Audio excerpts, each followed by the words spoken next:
सुमित्रा का पति हरीश बर्गर का ठेला लगाता था, पर कुछ दिन पहले शाम के समय वापसी आते हुए उसका ठेला एक गड्ढे में फंस गया। बारिश तेज थी, पानी का बहाव ज्यादा था। हरीश अपने आप को संभाल नहीं पाया और उसको काफी चोट आ गई। पिछले एक हफ्ते से इसलिए सुमित्रा ही बर्गर का ठेला लगा रही थी। सुमित्रा के पड़ोस में रहने वाली उसकी जेठानी राजरानी उससे बहुत ही जलती थी। जब सुमित्रा काम पर निकलती तो उसकी आदत थी वो टोकने जरूर आती थी। हो गई तैयार, जा रही है काम पर? हाँ भाभी, बस काम पर ही निकल रही थी। सच, मुझे तो बड़ा दुख होता है, आज देवर जी की जगह तू बर्गर का ठेला लगा रही है। कितना ही कमा लेगी? इस तरह से तो तुम्हें सालों लग जाएंगे, तब भी पैसे नहीं कमा पाओगे। अच्छा छोड़, ये बता हार कैसा लग रहा है? ये पूजा के पापा कल ही मेरे लिए सुनार से बनवा कर लाए हैं। काश देवर जी भी तेरे लिए ऐसा सोने का हार बनवा पाते। वैसे किस्मत की बात है, एकदम से तेरे ऊपर मुसीबत का पहाड़ टूट पड़ा है। सुन, मुझे नजर मत लगा देना, मैंने तुझे दिखा तो दिया है। हाँ नहीं तो। नहीं भाभी, मैं नजर क्यों लगाने लगी? हार आप पर बहुत सुंदर लग रहा है। अच्छा मुझे बहुत देर हो रही है, मैं चलती हूँ। मेरा सोने का हार देखकर मन ही मन जल भुन रही है, इसे जलाने में मुझे बड़ा मजा आता है। सुमित्रा अपनी जेठानी की बातों पर ध्यान नहीं देती थी, क्योंकि इस समय तो वो सबसे ज्यादा अपने काम को लेकर परेशान थी। क्योंकि हरीश की जगह अब वही बर्गर का ठेला लगा रही थी। उसे घर भी देखना था और काम भी, इसलिए वो पूरा दिन मेहनत करती, ठेले पर बर्गर बेचती, फिर शाम को घर लौटती। इसमें उसके बच्चे और सास भी उसका पूरा साथ देते थे। सुमित्रा बहू, मैं जानती हूँ राजरानी का स्वभाव ठीक नहीं है, वो तुम्हें आते जाते बहुत परेशान करती है। समझ नहीं आता अशोक भी उसको कुछ नहीं कहता। कोई बात नहीं माँ जी, मैं उनकी बातों पर ध्यान ही नहीं देती। अभी तो मैं काम को लेकर बहुत परेशान हूँ, ज्यादा कमाई भी नहीं हो रही। सोच रही हूँ कैसे काम करूंगी। ठेला पूरा ऊपर से टूट चुका है, उसमें से पानी टपकेगा तो और परेशानी होगी। मेरी थोड़ी तबीयत ठीक हो जाए फिर देखता हूँ, ठेले की छत ठीक करवा लूंगा। मेरे चोट लगने की वजह से तुम्हें कितना परेशान होना पड़ रहा है ना। नहीं नहीं, ऐसी कोई बात नहीं है, मुझे कोई परेशानी नहीं है जी। जब तक आपकी तबीयत ठीक नहीं हो जाती मैं इस काम को कर सकती हूँ। अगले दिन सुमित्रा बर्गर बेचने के लिए घर से निकली तो बारिश बहुत तेज हो रही थी। सुमित्रा का बर्गर का ठेला ऊपर से बिल्कुल टूट चुका था, उसमें से बहुत पानी बहने लगा। सुमित्रा परेशान हो गई और घर लौट आई। तभी उसकी जेठानी हंसने लगी। क्या हुआ, आज बर्गर बारिश में नहा लिए क्या? भाभी, इस तरह से किसी मजबूर का मजाक उड़ाना क्या अच्छी बात है? बहू रहने दे, जिसको जितनी अकल होगी उतनी ही तो बात करेगा। ला, मैं सामान उतरवा देती हूँ। अगले 2 दिन तक बहुत बारिश हो रही थी, जिस कारण सुमित्रा बर्गर का ठेला नहीं लगा सकी। और फिर एक दिन जब धूप निकली तो सुमित्रा ने ठेला लगाने के बारे में सोचा और वो बर्गर बनाने का सामान लेने के लिए बाजार चली गई। जैसे ही सुमित्रा बाजार पहुंची, उसने अपना थैला देखा, वो नीचे से फटा हुआ था। सुमित्रा ने जल्दी जल्दी में अपना बटुआ उस थैले में ही डाल दिया था। हे भगवान, मेरा बटुआ कहाँ गिर गया? वही तो पैसे थे जिनसे बर्गर का सामान ले सकती थी, अब मैं क्या करूं? सुमित्रा बहुत दुखी हो जाती है और रोने लगती है।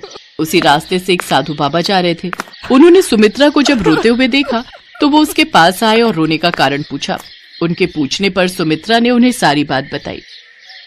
चिंता मत करो बेटी, जैसे ही तुम घर जाओगी तुम्हारी सारी परेशानियां दूर हो चुकी होंगी। और हाँ, ये जादुई मसाला लेती जाओ। इस मसाले को बर्गर पर लगाने से बर्गर बहुत ही स्वादिष्ट बनेंगे और तुम्हारे ठेले पर ग्राहक इस बर्गर को खाने के लिए अवश्य आएंगे। फिर धीरे धीरे तुम्हारी अच्छी बिक्री होने लगेगी। बस इतना याद रखना, हमेशा सबका भला करना, तो तुम्हारे जीवन में कभी कोई परेशानी नहीं आएगी। आपका बहुत बहुत शुक्रिया साधु बाबा। सुमित्रा घर पहुंचती है तो वो हैरान रह जाती है। उसका बर्गर का ठेला बिल्कुल ठीक हो गया था, साथ ही घर में बर्गर बनाने का सारा सामान भी रखा हुआ था। सुमित्रा जानती थी कि ये सब चमत्कार उन साधु बाबा के आशीर्वाद से ही संभव हुआ है। वो घर पर सबको इस बारे में बताती है और खुशी खुशी अगले दिन अपना ठेला लेकर काम पर निकलती है। वो जादुई मसाले को बर्गर में मिलाती जो उसे साधु बाबा ने दिया था। अब तो रोजाना ही सुमित्रा की बहुत कमाई होती थी। सुमित्रा जब भी बर्गर बनाती तो वो मसाला उस बर्गर पर छिड़क देती। जादुई मसाला बर्गर सब ग्राहकों को बहुत पसंद आ रहा था। अरे आशा, इस ठेले का बर्गर खाकर देखो, बहुत ही स्वादिष्ट होता है। ऐसा मसालेदार बर्गर कहीं नहीं खाया होगा। अच्छा, एक बार मैं भी टेस्ट करके देखती हूँ। बहन जी तो बर्गर बना देना, बढ़िया मसालेदार। जी भैया, अभी बनाती हूँ। एक के बाद एक ग्राहक सुमित्रा के ठेले पर आने लगे। जब बिक्री अच्छी हुई तो सुमित्रा की आर्थिक स्थिति में भी सुधार आ गया और ये सब देखकर उसकी जेठानी बहुत जलने लगी। धीरे धीरे सुमित्रा को पैसों की कमी पूरी हो गई और उसके पास अच्छे खासे पैसे जमा हो गए। ये सब साधु बाबा के आशीर्वाद से ही हुआ था। हरीश भी अब ठीक हो चुका था। अब वो दोनों मिलकर बर्गर के ठेले पर काम करते और पूरा दिन मेहनत करते। बहन, बहुत भूख लगी है पर मेरे पास पैसे नहीं है, क्या तुम मेरे बच्चों को और मुझे कुछ खिला सकती हो? हाँ हाँ, क्यों नहीं, मैं अभी तुम सबके लिए बर्गर बनाती हूँ। पैसों की कोई जरूरत नहीं है, तुम पेट भरकर बर्गर खाओ और बच्चों को भी खिलाओ।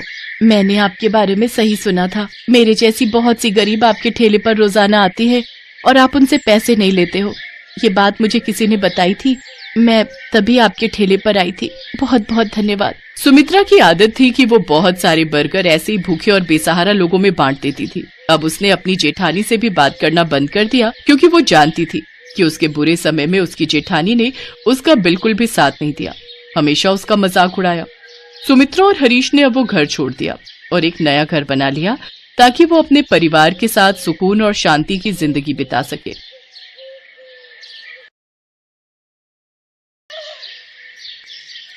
जसमीत एक सरकारी कॉलेज में पढ़ती थी। उसके बाबूजी नरेंद्र एक कपड़ा मिल में नौकरी करते थे। जसमीत की मम्मी वर्षा घर के बराबर में ही एक होटल वाले को रोजाना के पराठे और रोटी बना कर देती थी। कुल मिलाकर घर का गुजारा हो रहा था। पर एक शाम, वर्षा, आज सुबह से ही सीने में बहुत दर्द हो रहा है, लगता है ज्यादा बढ़ रहा है।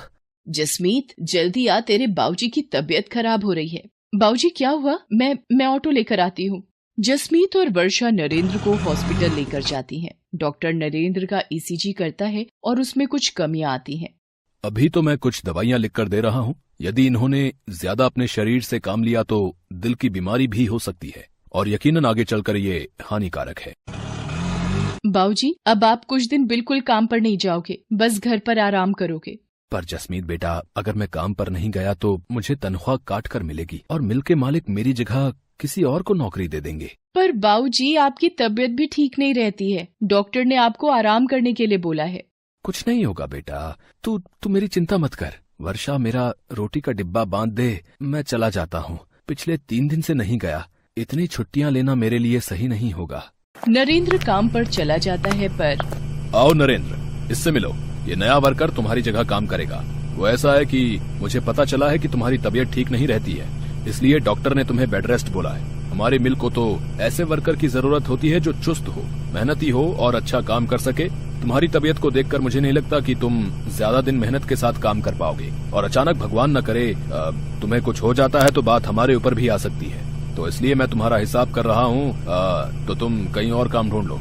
पर सर जी, एकदम से मेरा काम छूट जाएगा तो मेरे लिए बहुत मुश्किल हो जाएगी। ऐसा न कीजिए सर जी। नरेंद्र, मैं अपने बिजनेस के साथ कोई रिस्क नहीं लेना चाहता, मुझे माफ करो। बाकी ये तुम्हारे 8 दिन के इस महीने के पैसे जो तुमने काम किया था, लो। नरेंद्र निराश होकर घर आ जाता है। वर्षा और जसमीत भी नरेंद्र से सारी बात जानकर बहुत दुखी होती हैं। नरेंद्र अब निराश और परेशान रहने लगा था, इसी कारण उसकी तबीयत और खराब रहने लगी। नरेंद्र ने चिंता में पूरी तरह बिस्तर पकड़ लिया। ये सब क्या हो गया भगवान, ये कैसा दुखों का पहाड़ टूट गया है हमारे घर पर। मम्मी, चुप हो जाओ, प्लीज मत रो, आप ही तो मेरी और बाबूजी की हिम्मत हो। वर्षा, मेरे कारण तुम दोनों भी परेशान हो रही हो। मेरी बीमारी ने तुम्हें भी पैसों के लिए मोहताज कर दिया है। नहीं नहीं, देखो मैं नहीं घबरा रही। अच्छा, आप दवाई ले लो और बिल्कुल चिंता मत करो। जसमीत, जा बेटा, वो दरवाजे पर होटल वाले भैया आए हैं, उनको पराठे पकड़ा दे, मैंने बनाकर रख दिए थे। भैया, अगर 2 टाइम के भी बनवाने हो तो बता देना, मैं बना दिया करूँगी। ठीक है बहन जी, मैं मालिक को बोल दूंगा। अभी तो सिर्फ दोपहर के लिए ही बोले हैं। मम्मी, आप घर का काम, पापा की देखभाल इतना थक जाते हो, फिर 2 टाइम के होटल की रोटी और पराठे कैसे बना पाओगे? मैं कॉलेज से कुछ दिन की छुट्टी ले लेती हूँ, आपको हेल्प हो जाएगी। मम्मी, नहीं जसमीत, तू पढ़ाई पर ध्यान दे, वैसे भी ये तेरा आखिरी साल है कॉलेज का, तू मेरी चिंता मत कर, मैं कर लूंगी। वर्षा दिन भर काम करके अब थक भी जाती थी। नरेंद्र की देखभाल, दवाइयाँ और घर का खर्चा सब उसी के सिर पर था। एक दोपहर जब जसमीत कॉलेज से घर आई, मम्मी ये देखो, हमारे शहर में पराठे प्रतियोगिता होने वाली है। सबसे अनोखा पराठा के नाम से जीतने वाले को 50,000 रुपए का इनाम दिया जाएगा। मम्मी, आप इस प्रतियोगिता में ट्राई करो ना, देखना आप ही जीतोगी। जसमीत, क्या बच्चों सी बातें कर रही है, मैं और प्रतियोगिता में भाग? नहीं बेटा, पर मम्मी, इस प्रतियोगिता में भाग लेने में हर्जी क्या है? ट्राई तो करो, हो सकता है आपके बनाए हुए पराठे बहुत ही पसंद आए और आप इस सबसे अनोखा पराठा प्रतियोगिता को जीत जाओ। देखो, अगर आप जीत गए तो 50,000 रुपए से बहुत कुछ कर सकते हो मम्मी। प्लीज मम्मी, आप मेरे लिए एक बार इस प्रतियोगिता में भाग लो तो सही। मैं आपका फॉर्म भर रही हूँ, आपको इस प्रतियोगिता में भाग लेना ही होगा।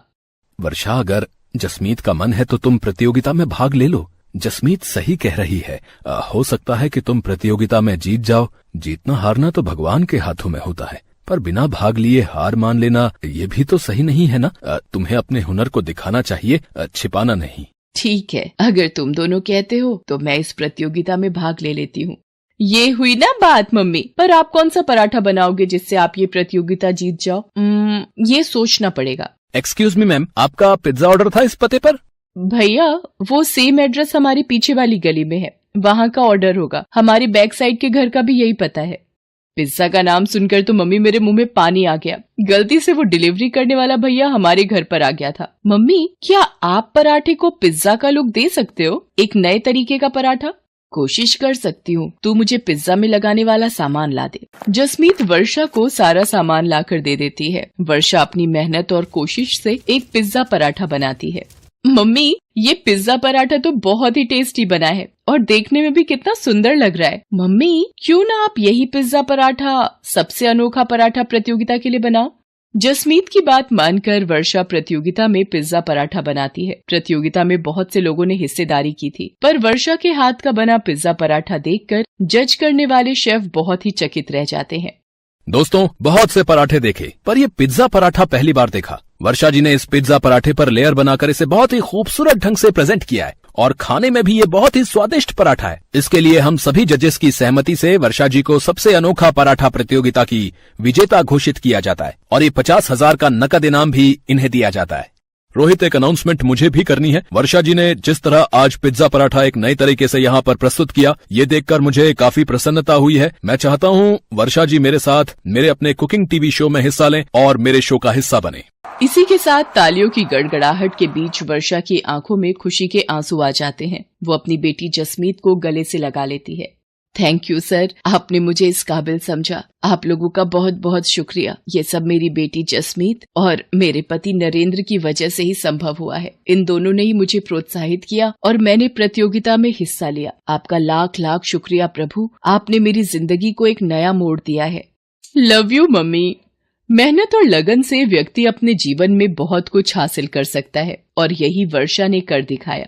धीरे धीरे वर्षा के पिज्जा पराठे की प्रसिद्धि दूर दूर तक फैलने लगी। पिज्जा पराठा के नाम से वर्षा ने एक नया होटल खोल लिया। साथ ही साथ टीवी शो के द्वारा वर्षा के चेहरे को नई पहचान मिली। नरेंद्र भी ये सब देखकर बहुत खुश था। धीरे धीरे उसकी तबीयत में भी सुधार आने लगा था और अब वो और जसमीत दोनों वर्षा के होटल के काम में उसका साथ देते थे। मेहनत और लगन से एक पिज्जा पराठा वाली को सफलता की ऊंचाई पर चढ़ने की नई सीढ़ी मिल गई थी।